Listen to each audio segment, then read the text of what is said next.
Welcome back to Suman Guru education YouTube channel.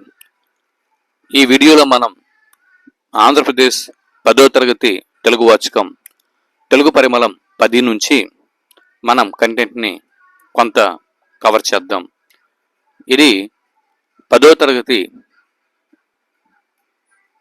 చదువుతున్నటువంటి విద్యార్థులకి తెలుగు సబ్జెక్టుకు గాను, అలాగే 10వ తరగతి తెలుగు విద్యార్థులకి బోధన చేస్తున్నటువంటి అధ్యాపకులకి, మరియు ఆంధ్రప్రదేశ్లో ఏపీ టెట్, ఏపీ డిఎస్సికి ప్రిపేర్ అవుతున్న ఆస్పిరెంట్స్కి అందరికీ కూడా ఉపయోగపడే విధంగా ఈ వీడియో రూపొందించడం జరుగుతుంది. ఇకపోతే ఇక్కడ మీరు స్క్రీన్ మీద విషయ సూచిక చూస్తున్నారు. కంపల్సరిగా మనం ఈ తెలుగు వాచకంలోకి వెళ్లే ముందు విషయ సూచిక మీద సరైనటువంటి అవగాహన పెంపొందించుకోవాల్సి ఉంటుంది. ముఖ్యంగా ఏపీ టెట్, ఏపీ డిఎస్సికి ప్రిపేర్ అవుతున్న అభ్యర్థులకి తప్పనిసరిగా ఇక్కడ నుంచి బిట్స్ అనేవి రావడానికి అవకాశం అనేది ఉంది. జతపరచండి, పాఠం పేరు మరియు వాటి యొక్క ప్రక్రియని జతపరచండి అని అడగొచ్చు. లేకపోతే పాఠం పేరు మరియు వాటి యొక్క ఇతివృత్తాలని జతపరచండి అని చెప్పి బిట్టు రావచ్చు. అలాగే పాఠం పేరు మరియు వాటి యొక్క కవులు లేదా రచయితల్ని జతపరచండి అని చెప్పి బిట్ అనేది అడగొచ్చు. బిట్టు ఎలా అడిగినా కూడా ఆన్సర్ గుర్తించాలి అంటే, జవాబు గుర్తించాలి అంటే కంపల్సరిగా ఈ విషయ సూచిక మీద ఒక అవగాహన అనేది ఉంటుంది, అంటే ఏర్పాటు చేసుకోవాల్సిన అవసరం అనేది ఉంది. ఇకపోతే మొదటగా 10వ తరగతిలో తెలుగు వాచకంలో మొదటి పాఠం ప్రత్యక్ష దైవాలు. మొదటి పాఠం ఏదండి? ప్రత్యక్ష దైవాలు. రెండవ పాఠం బతుకు గంప. మూడవ పాఠం శతక మాధుర్యం. 4వ పాఠం ఉపన్యాస కళ. ఓకే, ఈ 4 పాఠాలను ఇప్పుడు మనం చూద్దాం. ప్రత్యక్ష దైవాలు, బతుకు గంప, శతక మాధుర్యం, ఉపన్యాస కళ, ఇవి వరుసగా ఉన్నటువంటి 4 పాఠాలు. వీటిలో ప్రత్యక్ష దైవాలు అనేది ఇది ఇతిహాసం అన్న సాహిత్య ప్రక్రియకి చెందుతుంది. ప్రత్యక్ష దైవాలు అన్నటువంటి ఈ పాఠం ఇతిహాసం అన్న సాహిత్య ప్రక్రియకి చెందుతుంది. బతుకు గంప అనేటటువంటి ఈ పాఠం కథానిక సాహిత్య ప్రక్రియకి చెందుతుంది. శతక మాధుర్యం అన్నటువంటి ఈ పాఠం శతకం అన్న సాహిత్య ప్రక్రియకి చెందుతుంది. ఇది మీకు పెద్దగా శ్రమించాల్సిన అవసరం ఉండదు. ఇకపోతే ఉపన్యాస కళ అనేటటువంటి ఈ పాఠం వ్యాస ప్రక్రియకి చెందుతుంది. వ్యాసం అనేటటువంటి సాహిత్య ప్రక్రియకి చెందుతుంది. ఈ 4 పాఠాలు వాటి యొక్క సాహిత్య ప్రక్రియలు ఇవి. ఇక ప్రత్యక్ష దైవాలు పాఠం యొక్క ఇతివృత్తం తల్లిదండ్రుల సేవ. ప్రత్యక్ష దైవాలు పాఠం యొక్క ఇతివృత్తం తల్లిదండ్రుల సేవ. బతుకు గంప పాఠం యొక్క ఇతివృత్తం కుటుంబ విలువలు. శతక మాధుర్యం పాఠం యొక్క ఇతివృత్తం విద్యార్థుల్లో నైతిక విలువలు పెంపొందింప చేయటం. ఉపన్యాస కళ పాఠం యొక్క ఇతివృత్తం జీవన నైపుణ్యం విద్యార్థుల్లో పెంపొందింప చేయటం. ఇవి ఆయా పాఠాలు, వాటి యొక్క ఇతివృత్తాలు. ఇక ప్రత్యక్ష దైవాలు పాఠం కవి ఎర్రన గారు. బతుకు గంప పాఠం రచయిత్రి మూలింటి చంద్రకళ గారు.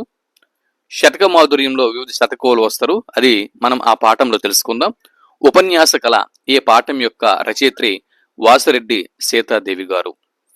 ఈ విధంగా మొదటి 4 పాఠాలు, ఆ పాఠాల పేర్లు, వాటి యొక్క వరుస క్రమం, వాటి యొక్క ప్రక్రియలు, వాటి యొక్క ఇతివృత్తాలు, వాటి యొక్క కవులు లేదా రచయితల గురించి మనం తెలుసుకోవడం జరిగింది. ఇప్పుడు మరో 4 పాఠాలని తీసుకుందాం. 5వ పాఠం పరిశీలన చేస్తే 5వ పాఠం జలియన్ వాలా బాగ్. 5వ పాఠం జలియన్ వాలా బాగ్. 6వ పాఠం ప్రకృతి సందేశం. 7వ పాఠం చేజారిన బాల్యం. 8వ పాఠం జీవని. ఇవి ఈ పాఠాలని ఇప్పుడు మనం తీసుకుందాం. ఈ పాఠాలు జలియన్ వాలా బాగ్, ప్రకృతి సందేశం, చేజారిన బాల్యం, జీవని. జలియన్ వాలా బాగ్, ప్రకృతి సందేశం, చేజారిన బాల్యం, జీవని. ఏ పాఠం తర్వాత ఏ పాఠం వస్తుందో కూడా గుర్తుపెట్టుకోవడం మంచిది. ఇక జలియన్ వాలా బాగ్ ఇది సాహిత్య ప్రక్రియ ఖండకావ్యం అన్న సాహిత్య ప్రక్రియకి చెందుతుంది. జలియన్ వాలా బాగ్ బిట్ అనేది మీకు రావచ్చు. క్రింది వాటిలో ఖండకావ్యం అన్న సాహిత్య ప్రక్రియకు చెందిన పాఠం ఏదో గుర్తించండి అని బిట్టు వస్తే జలియన్ వాలా బాగ్ అని జవాబు గుర్తిస్తారు. ప్రకృతి సందేశం ఇది గేయం అన్న సాహిత్య ప్రక్రియకి చెందుతుంది. చేజారిన బాల్యం ఇది వ్యాసం అన్న సాహిత్య ప్రక్రియకి చెందుతుంది. జీవని కథ అనేటటువంటి సాహిత్య ప్రక్రియకి చెందుతుంది. ఇకపోతే జలియన్ వాలాబాగ్ ఇతివృత్తం దేశభక్తి, పిల్లల్లో దేశభక్తిని పెంపొందింప చేయడం. ప్రకృతి సందేశం పాఠం యొక్క ఇతివృత్తం ప్రకృతి వర్ణన. మరి చేజారిన బాల్యం పాఠం యొక్క ఇతివృత్తం వ్యక్తిత్వ వికాసం. జీవని పాఠం యొక్క ఇతివృత్తం ప్రత్యేక అవసరాల పిల్లలు, వారికి చేయూత. ఇవి ఈ పాఠాల యొక్క ఇతివృత్తాలు. ఇక జలియన్ వాలాబాగ్ పాఠం యొక్క కవి ఉమర్ ఆలీషా. మరి ప్రకృతి సందేశం పాఠ్యభాగ రచయిత వైసివి రెడ్డి. చేజారిన బాల్యం పాఠం కవి లేదా రచయిత శీల వీర్రాజు గారు. జీవని పాఠం యొక్క రచయిత చంద్రశేఖరరావు, వి చంద్రశేఖరరావు. మరి 9వ పాఠం నుంచి మరి 4 పాఠాలని చూద్దాం. ఇప్పుడు ఈ 4 పాఠాలని ఇప్పుడు చూస్తే ఇక్కడ విషయ సూచిగా పూర్తి చేసిన వాళ్ళం అవుతాం. రాజధర్మం. రాజధర్మం అన్నటువంటి ఈ పాఠం 9వ పాఠం రాజధర్మం, 10వ పాఠం కన్యాశుల్కం, 11వ పాఠం యుద్ధ విజేత, 12వ పాఠం సూక్తి సుధ. రాజధర్మం, కన్యాశుల్కం, యుద్ధ విజేత, సూక్తి సుధ. రాజధర్మం, కన్యాశుల్కం, యుద్ధ విజేత, సూక్తి సుధ. ఇవి పాఠ్యాంశాల వరుస క్రమం. రాజధర్మం ప్రబంధం అన్న సాహిత్య ప్రక్రియకి చెందుతుంది. కన్యాశుల్కం నాటకం అన్న సాహిత్య ప్రక్రియకి చెందుతుంది. యుద్ధ విజేత వచన కవిత అన్న సాహిత్య ప్రక్రియకి చెందుతుంది. సూక్తి సుధ సాహిత్య వ్యాసం అన్న సాహిత్య ప్రక్రియకి చెందుతుంది. మరి రాజధర్మం పాఠంని తీసుకుంటే కనుక ఇక్కడ దీనిలో ఇతివృత్తం విద్యార్థుల్లో నాయకత్వపు లక్షణాలని ఇనుమడింపు చేయటం ఈ పాఠం యొక్క ఇతివృత్తం. కన్యాశుల్కం పాఠం యొక్క ఇతివృత్తం ఆధునిక విద్య ఆవశ్యకత. యుద్ధ విజేత యొక్క పాఠం ఇతివృత్తం శాంతి ఆవశ్యకత. సూక్తి సుధ పాఠం యొక్క ఇతివృత్తం ఉత్తమ మానవ గుణాలు. ఇకపోతే రాజధర్మం పాఠ్యభాగం కవి శ్రీకృష్ణదేవరాయలు. కన్యాశుల్కం పాఠ్యభాగం కవి గురజాడ అప్పారావు గారు. యుద్ధ విజేత పాఠం రచయిత నేతల ప్రతాప్ కుమార్. మరి సూక్తి సుధ రచయిత ఎస్ గంగప్ప గారు. ఇవి సరైనటువంటి అంశాలు. వీటిని ఈ విధంగా ఈ విషయ సూచిక మీద సరైనటువంటి అవగాహన పెంపొందించుకొని మనం ముందుకి వెళ్ళాల్సి ఉంటుంది. ఇకపోతే ముఖ్యంగా పిల్లలకు పాఠాలు చెప్పే ఉపాధ్యాయులకి, అలాగే పిల్లలకి, వారితో పాటు టెట్కి ప్రిపేర్ అయ్యే వారికి, డిఎస్సికి ప్రిపేర్ అయ్యే వారికి ఇలా ఈ విషయ సూచిక మీద ఒక అవగాహన అనేది కంపల్సరిగా ఉండాలి. ఇకపోతే ఉపవాచకం రామాయణం. రామాయణం విషయంకి వస్తే రామాయణం అనేది ఒక ఇతిహాస గ్రంథం అనే విషయం తెలుసు మీకు. మరి దీని యొక్క ఇతివృత్తం ఏంటంటే సంస్కృతి విలువలు పిల్లల్లో పెంపొందింప చేయటం ఇక్కడ ఇతివృత్తం. మరి కవి వాల్మీకి అంటే ఇక్కడ మహాకవి వాల్మీకి గారు రచించినటువంటి వాల్మీకి మహర్షి రచించినటువంటి రామాయణం ఇక్కడ అందించడం జరిగింది. రామాయణం పాఠం, దాని యొక్క ప్రక్రియ ఇతిహాసము, మరి ఇది ఇతివృత్తము సాంస్కృతిక విలువలు విద్యార్థుల్లో పెంపొందింపు చేయటం కవి వాల్మీకి. ఓకే, దాని తర్వాత దీని గురించి చూద్దాం. ఇప్పుడు మొదటి పాఠం ప్రత్యక్ష దైవాలలోకి వెళ్దాం. ప్రత్యక్ష దైవాలు. ఈ ప్రత్యక్ష దైవాలు నుంచి మనం ఒక్కొక్కటిగా తెలుసుకుని ఈ వీడియోలో ప్రత్యక్ష దైవాలు పాఠం మనం తెలుసుకుని వీడియోని ముగిద్దాం. మహాభారతాన్ని ఆంధ్రీకరించినటువంటి కవిత్రయంలో ఎర్రన 3వ కవి. మీకు తెలిసిన విషయమే. తెలిసిన దగ్గర కాస్త స్పీడ్గా తీసుకువెళ్తూ ఉంటాను, చూడండి. మహాభారతాన్ని ఆంధ్రీకరించిన కవిత్రయంలో ఎర్రన 3వ కవి. మొదటి వారు నన్నయ్య గారు 11వ శతాబ్దంలో ఆంధ్ర మహాభారతాన్ని ప్రారంభిస్తే, తిక్కన గారు 13వ శతాబ్దంలో పూరించగా, ఇంకా మిగిలిన శేషభాగం అరణ్య పర్వంలోని శేషభాగం ఉండిపోతే 14వ శతాబ్దంలో క్రీస్తు శకం 14వ శతాబ్దంలో ఎర్రన గారు దానిని పూరించడం ద్వారా, అరణ్య పర్వశేషాన్ని పూరించడం ద్వారా ఆంధ్ర మహాభారతం సంపూర్ణ రచన సాధ్యపడింది. ఇకపోతే ఎర్రన గారి తల్లిదండ్రులు పోతమ్మ తల్లి, తండ్రి సూరణ. తల్లి పేరు పోతమ్మ, తండ్రి పేరు సూరణ మాత్యులు లేదా సూరణ అని సింపుల్గా గుర్తుపెట్టుకోండి. ఇకపోతే ఎర్రన గారు నెల్లూరు జిల్లాలోని కందుకూరుకు సమీపంలో గుడ్లూరు అనేటటువంటి గ్రామంలో జన్మించారు. ఎర్రన గారి జన్మస్థానం తప్పనిసరిగా గుర్తుపెట్టుకోవాల్సి ఉంటుంది. ఎర్రన గారు ఎక్కడ జన్మించారు అని బిట్ అనేది రావచ్చు. నెల్లూరు జిల్లా కందుకూరుకు సమీపంలో గుడ్లూరు గ్రామంలో ఎర్రన గారు జన్మించారు. దీనిని ఆ రోజుల్లో పాకనాడు సీమ అని పిలిచేవారు. అప్పట్లో పాకనాడు సీమ అని పిలిచేవారు. ఒకవేళ ఇవన్నీ ఇవ్వకుండా పాకనాడు సీమ అనే ఆప్షన్లో ఉంటే పాకనాడు సీమని మనం జవాబుగా గుర్తించాల్సి ఉంటుంది.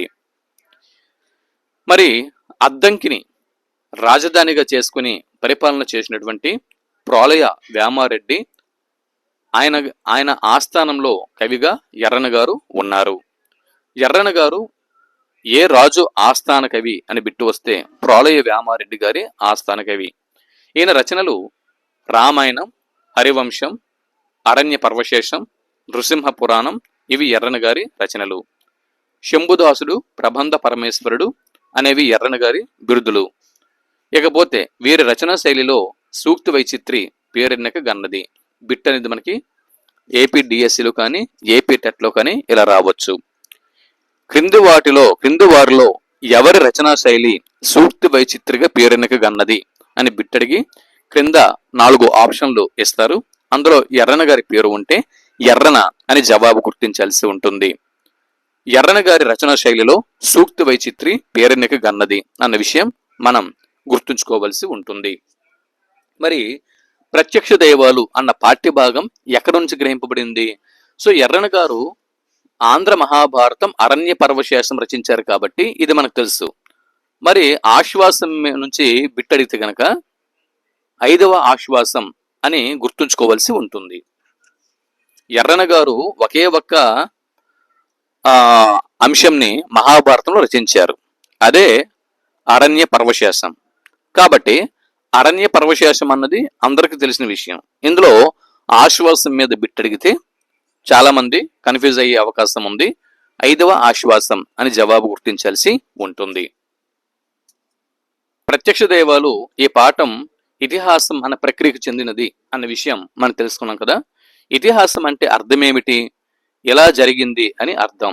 ఇటీవల కాలంలో మీరు ప్రశ్నాపత్రాలు గనక పరిశీలన చేసినట్లయితే మీకు అందరికీ తెలుసు. అంటే ఓవరాల్ గా ఒక కాన్సెప్ట్ అనేది తీసుకొని ఆ కాన్సెప్ట్ ఓరియంటెడ్ బిట్లు అనేవి అడుగుతున్నారు. కాబట్టి కాన్సెప్ట్ మీద సరైనటువంటి పూర్తి అవగాహనతో ఎగ్జామ్ హాల్కి వెళ్తే బాగుంటుంది. ఇతిహాసం అంటే ఇలా జరిగింది అని అర్థం. ఇది ఒక కాలంలో ఒక రాజవంశానికో ఒక జాతికో సంబంధించినటువంటి చారిత్రక అంశం గల బృహద్ రచన ఇతిహాసం బిట్టు మనకి రావచ్చు. ఒక రాజవంశానికో ఒక జాతికో సంబంధించిన చారిత్రక అంశం గల బృహద్ రచన క్రింది వాటిలో ఏది అని బిట్టు వస్తే ఆప్షన్లలో ఇతిహాసం అని ఉంటే ఇతిహాసం అని జవాబు గుర్తించాల్సి ఉంటుంది. ఈ ఇతిహాసాలు అనేవి తొల్లేటి కథలు. ఇవి గ్రంథస్థం కాకముందు, అంటే గ్రంథ రూపంలో రచించడానికి పూర్వం, అంటే గ్రంథ రూపంలో రచించడానికి పూర్వం ఇవి ఆశు రూపంలో ఉండేవి. ఆశు రూపంలో అంటే ప్రజలు నోటి ద్వారా పాడుతూ కథల రూపంలో చెప్పుకుంటూ ఉండేవారు. దాని తర్వాత ప్రజలు కథల రూపంలో నోటి ద్వారా చెప్పుకుంటూ పాడుకుంటూ ఉన్నటువంటి అంశాలని గ్రంథస్థం చేయటం జరిగింది.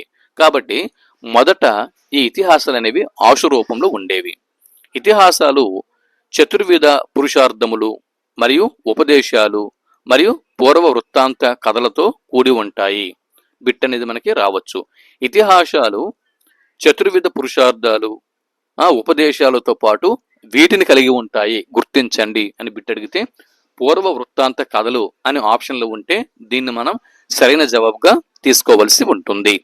ఇతిహాసాలలో కథనానికి ప్రాధాన్యం ఉంటుంది. కథనానికి ప్రాధాన్యం ఇచ్చే సాహిత్య ప్రక్రియ క్రింది వాటిలో ఏది? జవాబు ఇతిహాసం. కథనం అంటే కథని నడిపించేటటువంటి తీరు. కథని ఒక కథ రూపంలో ముందుకి నడిపించే తీరునే కథనం అని చెప్పి అంటారు. ఈ విధంగా కథనానికి ఇతిహాసంలో ప్రాధాన్యం ఉంటుంది. రామాయణ మహాభారతాలు ఇతిహాసాలు అది. సో ఈ మొత్తం ఓవరాల్ గా కాన్సెప్ట్ మీద నుంచి బిట్టు అనేది ఇచ్చి ఫ్రేమ్ చేసి వీటిలో తప్పుగా ఇచ్చినటువంటి స్టేట్మెంట్ ని గుర్తించండి, లేదా సరైన స్టేట్మెంట్ గుర్తించండి. ఇటువంటి బిట్లు కూడా అంటే ఇటువంటి ప్రశ్నలు కూడా వస్తూ ఉంటాయి. ప్రశ్న ఎలా అడిగినా కూడా మనం గుర్తించాలి అంటే ఈ అంశం మీద మనకి సరైనటువంటి అవగాహన తప్పనిసరిగా ఉండాలి.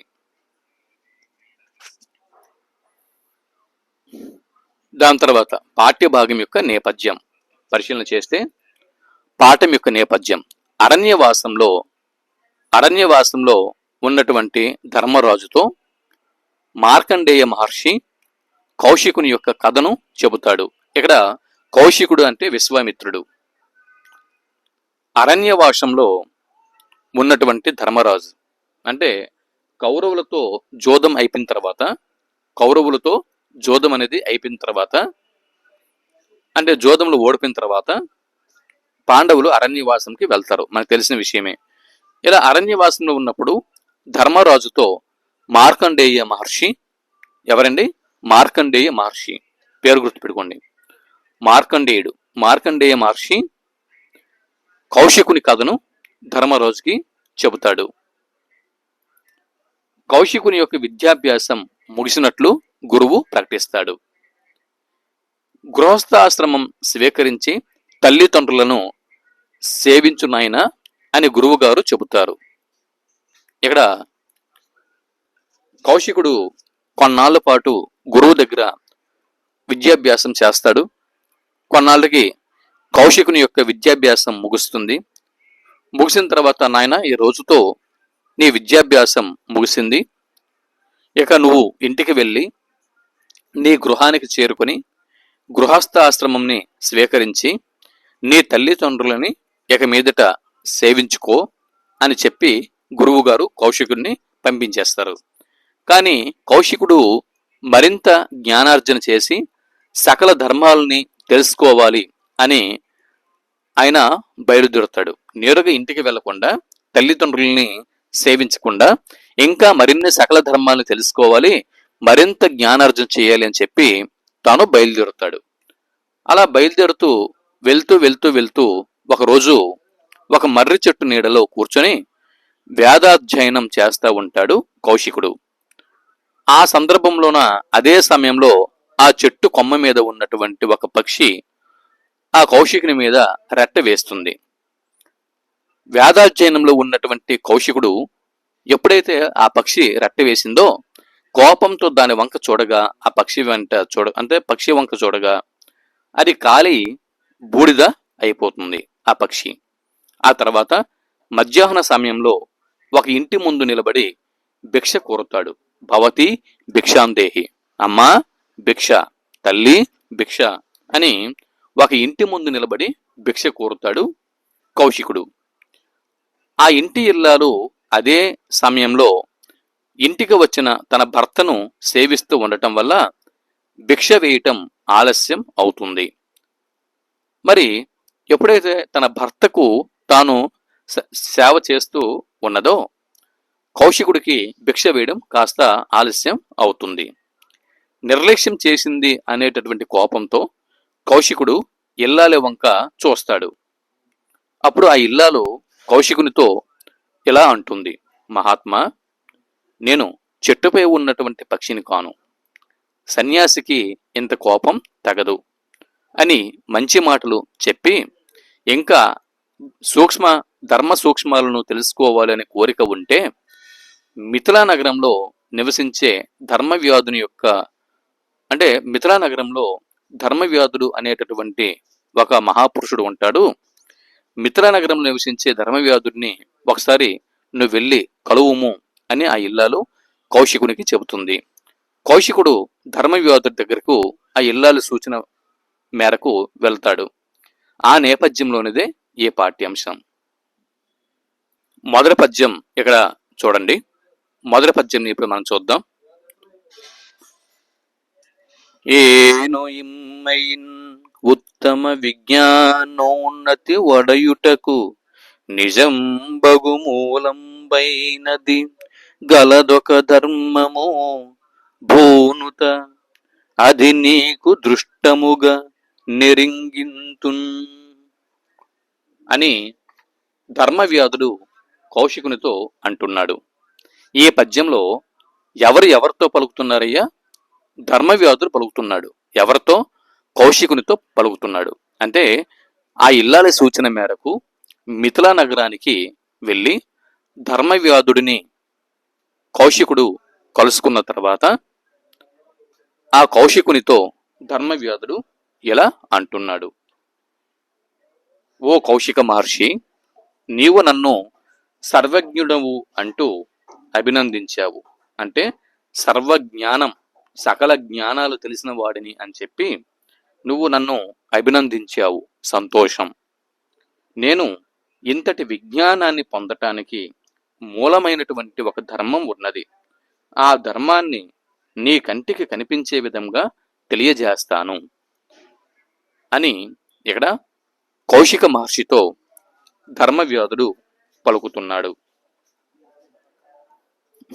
ఏను అంటే నేను, ఇమ్మెయిన్ అంటే ఈ రీతిగా, నేను ఈ రీతిగా, ఉత్తమ విజ్ఞానోన్నతి, అన్ని విజ్ఞానాలలోకి ఉత్తమమైనటువంటి విజ్ఞానముని వడయుటకు, పొందటకు నిజమైనటువంటి మూలమైనటువంటి ఒక ధర్మము ఉన్నది.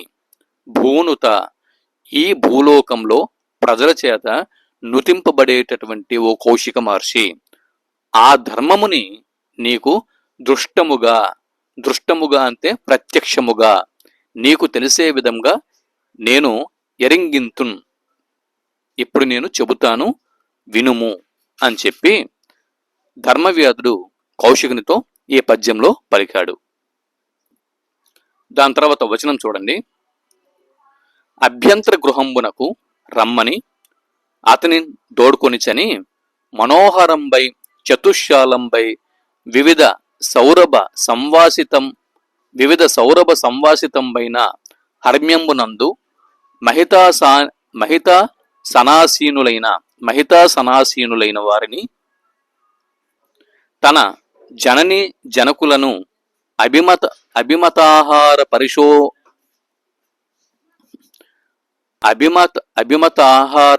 పరితోషితులన్ భరమాంబరాభరణ గంధమాల్యాలంకృత మూర్తులన్ అతనికిన్ జూపి తానును దత్ పాద ప్రణామంబు చేసి వారలన్ గుశలం బడిగిన నైయిరువురున్ బుత్రునకిట్లనిరి. ఇది వచనం. ఈ వచనం మరొకసారి చూడండి. అభ్యంతర గృహంబునకు రమ్మని అతనిని దోడ్కొని చని మనోహరంబై చతుశాలంబై వివిధ సౌరభ సంవాసితంబైన హర్మ్యంబునందు మహితా సనాసీనులైన వారిన్ తన జననీ జనకుల నభిమతాహార పరితోషితులన్ భరమాంబరాభరణ గంధమాల్యాలంకృత మూర్తుల నతనికిన్ జూపి తానును తత్ పాద ప్రణామంబు చేసి వారలన్ కుశలం బడిగిన నైయిరువురున్ పుత్రునకిట్లనిరి. ఇది వచనము. దీనిలో ఉన్నటువంటి అర్థం ఏంటంటే అభ్యంతర గృహము అంటే మనము అంటే ఎవరింట్లో అయినా కూడా అతిథులు వచ్చి కూర్చోవటానికి ఒక భాగం ఉంటుంది, పడక గది అనేది ఒక భాగం ఉంటుంది, లోపల మెయిన్ హాల్ అనేది ఒక భాగం ఉంటుంది, దాని తర్వాత పూజా గది అనేది ఒక భాగం ఉంటుంది, వంట గది అనేది ఒక భాగం ఉంటుంది. కాబట్టి ఆ ఇంట్లో ఉన్నటువంటి మిగిలినటువంటి ఈ గృహంలో ఉన్నటువంటి భాగాలన్నీ కూడా అభ్యంతరములు. అంటే ఇంట్లో వారు స్వయంగా తీసుకుని వెళ్తే కానీ ఇతరులు లోపలికి ప్రవేశించకూడదు. అటువంటి భాగంని అభ్యంతర గృహము అని చెప్పి అంటారు.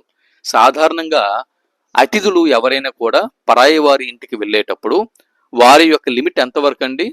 గుమ్మం గడప వరకు మాత్రమే వారి యొక్క అంటే ప్రవేశము. గడప దాటి ఇంటి లోపలికి వారి అనుమతి లేకుండా వెళ్ళకూడదు. వారు అనుమతిస్తేనే, ఎవరింటికైతే మనం వెళ్తామో ఆ ఇంటి వారు లోపలికి అనుమతిస్తేనే మనము ఆ ఇంటి గుమ్మం దాటి లోపలికి వెళ్ళాల్సి ఉంటుంది. కాబట్టి అటువంటి ఈ ఇంటి లోపల ఉన్నటువంటి గృహంని అభ్యంతర గృహము అని చెప్పి అన్నారు. ఇంటి లోపల భాగము. ఈ అభ్యంతర గృహమునకు కౌశికుడిని రమ్మని ధర్మవ్యాధుడు ఆ కౌశికుడిని తనతో పాటు తన వెంట తీసుకుని వెళ్ళి చూపించాడు. ఏం చూపించాడు? మనోహరమైనటువంటి చతుశ్శాలంబై, అంటే ఆ ఇల్లు చాలా మనోహరంగా ఉంది. 4 వైపులా 4 శాలలు ఉన్నాయి. అంటే 4 వైపులో కూడా గుమ్మములు ఉన్నాయి. ఉత్తరానికి ఉత్తర దిక్కుకి గుమ్మం ఉంది, అలాగే దక్షిణ దిక్కుకి గుమ్మం ఉంది, పడమర దిక్కుకి గుమ్మం ఉంది, తూర్పు దిక్కుకి కూడా గుమ్మం అనేది ఉంది. ఇటువంటి చతుశాలంపై వివిధ సౌరభ సంవాసితంబైన సౌరభ సంవాసితంబైన సౌరభము అంటే మంచి వాసన, పరిమళములు లేదా సుగంధాలు వెదజల్లబడుతున్న, అది సౌరభ సంవాసితం అంటే పరిమళములు వెదజల్లబడుతున్నటువంటి ఆ భవనములో, హర్మ్యము అంటే భవనము, ఆ భవనమునందు మహితా సనాసీనులైన, అంటే ఉన్నతమైనటువంటి ఆశ్రమపై ఉన్నటువంటి తన జనని జనకులను ధర్మవ్యాధుడు చూసి కౌశికుడిని చూపించి ఇలా అంటున్నాడు. అభిమత ఆహార పరితోషితులన్, వాళ్ళు ఎలా ఉన్నారు ఆ ఇంట్లో? వారు ధర్మవ్యాధుని యొక్క తల్లిదండ్రులు వారికి నచ్చినటువంటి, వారి మనసుకు నచ్చినటువంటి ఆహారాన్ని భుజిస్తున్నారు. అలాగే పరమాంబర ఆభరణము, విలువైనటువంటి వస్త్రములు మరియు ఆభరణములను ధరించి ఉన్నారు. గంధమాల్యాలంకృత మూర్తులను, అంటే గంధము పూసుకుని మరి పువ్వుల మాలలు వాటిని ధరించి వాళ్ళు చక్కగా దివ్యమూర్తులై ఒక ఉన్నతమైనటువంటి ఆసనం మీద మూర్తి భవిస్తున్నటువంటి ధర్మవ్యాధుని యొక్క తల్లిదండ్రులని కౌశికునికి చూపించి, ఆ ధర్మవ్యాధుడు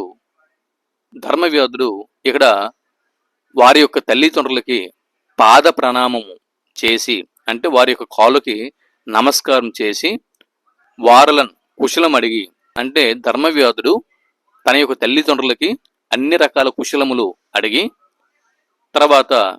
అడిగిన తర్వాత అప్పుడు ధర్మవ్యాధుని యొక్క తల్లిదండ్రులు తన పుత్రునితో పలుకుతున్నారు, ధర్మవ్యాధునితో పలుకుతున్నారు. ఏమని పలుకుతున్నారు? అది అంటే ఏమని పలుకుతున్నారండి ఇప్పుడు మనం చూద్దాం. అంటే లోపల ఉన్నటువంటి గృహానికి ధర్మవ్యాధుడు కౌశికుడిని తీసుకువెళ్ళి మనోహరమైనటువంటి తన ఇంటిలో వివిధ సువాసనలు వెదజల్లబడుతున్నటువంటి తన ఇంటిలో ఉన్నత ఆసనం మీద కూర్చుని ఉన్నటువంటి తన తల్లిదండ్రులని చూపించి వారి ముందు వారి మనసుకు నచ్చినటువంటి ఆహార పదార్థాలని ఉంచి ఉన్నాడు. వాటిని భుజిస్తున్నారు వాళ్ళు. అలాగే పరమాంబర ఆభరణము అంటే మంచి విలువైనటువంటి వస్త్రములు, ఆభరణములు ధరించి ఉన్నారు. అలాగే గంధము, చందనము మరి పువ్వులు అటువంటి వాటిని ధరించి ఉన్నారు. పరిమళ భరితమైనటువంటి ఆ ఇంట్లో ఆ తల్లిదండ్రులని చూపించి వారి కాలు పాదాలకి ఈయన ధర్మవ్యాధుడు నమస్కారం చేసి ఆ తల్లిదండ్రులకి కుశలము అడిగాడు. తన తల్లిదండ్రులకి అన్ని కుశలములు అడిగాడు, కుశల ప్రశ్నలు వేసిన తర్వాత అప్పుడు ధర్మవ్యాధుని యొక్క తల్లిదండ్రులు ఎలా పలుకుతున్నారు? ఏమని పలుకుతున్నారు? అన్నా కుమారా, నీ ఎట్టి సత్పుత్రుండు గలుగా మాకేమిటన్ గడమ సెపుమా, నీ చేయు ధర్మంబ నీకు దోడయ్యడున్, పరమాయురర్ధ సంపదులున్ గనుము, నీ చరిత్రంబునన్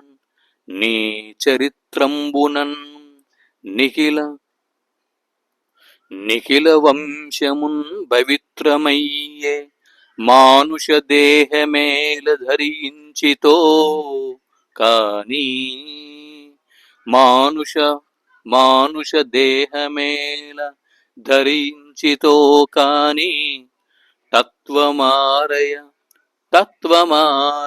భరదేవత వీవు, సంధియము వలదు